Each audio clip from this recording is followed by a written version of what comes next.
Hello summoners, welcome to this Alliance 4 video, and in this one we are going to take Void, Ghost and Hood. So we're going to jump to our usual paths 2. From next floor we are actually going to take path 6. So that's the all or nothing stuff, so things are going to get more interesting. And so our first fight here is Havoc. It is a 565 Havoc and I'm not running Suicides with Ghost, so I was kind of worried going in. I considered to bring some champion with armor up and stuff so that I can avoid that plasma detonate damage, but I think Ghost would do. But the first time I saw that 2000 crit, I thought that this was going to be a really long fight.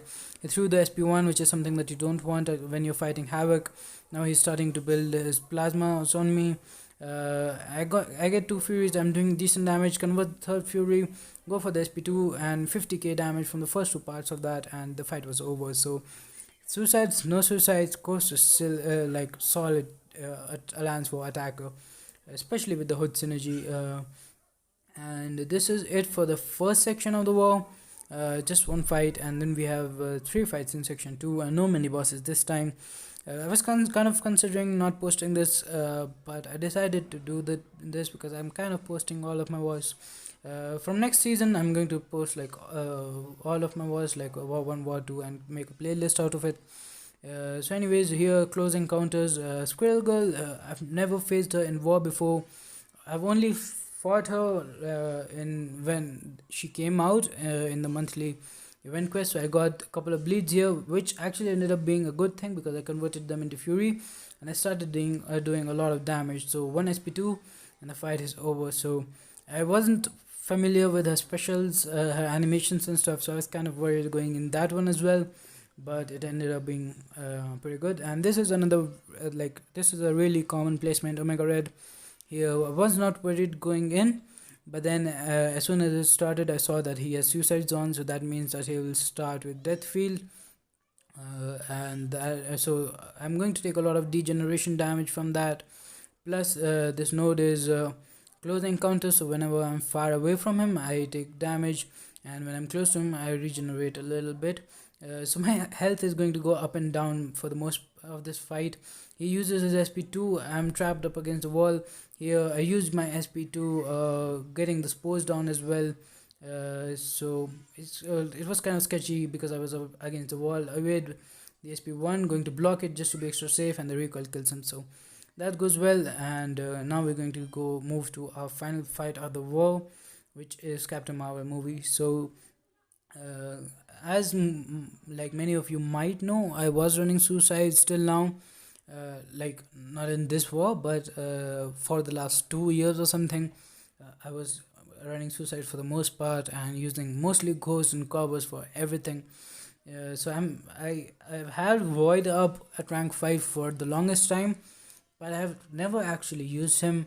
I used him once or twice in for buffet and stuff, but even in that I have Captain America who runs better with suicide mastery, so I run him more than him. So I was really excited to use him in war. I really like the fact that he has so much health, and like I really love him as a character, but I was not able to use him because I was running suicide. So was really excited going in. Had no idea what I was doing because I don't take this node that often as well. Plus I didn't know Void's ability. I don't fight Captain Marvel that often. Was kind of worried that that L1 would hit me, so I threw an L1 and all the debuffs fell off. I think that might be Captain Marvel's ability, and that might be the node, I'm not sure.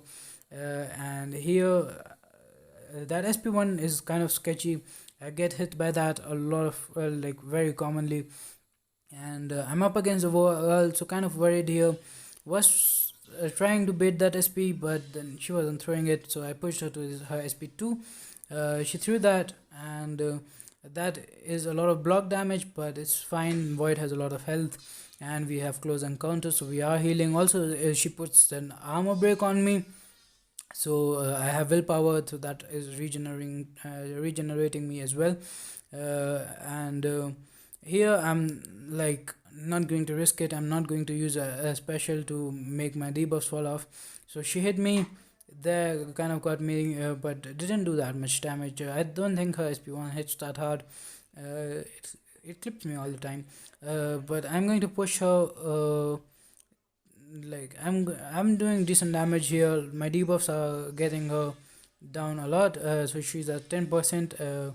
I'm going to you do a normal 5-hit combo, then pop my SP3, and that would finish the fight. So that is it for this war for me, and we are going to look at the results and the stats, and that's something also that I haven't been doing, but I want to do now that I'm going to make like a series out of this from next season. So we're going to look at the stats, we're going to look at our stats. So we did win this one, and it was kind of a close war, I guess.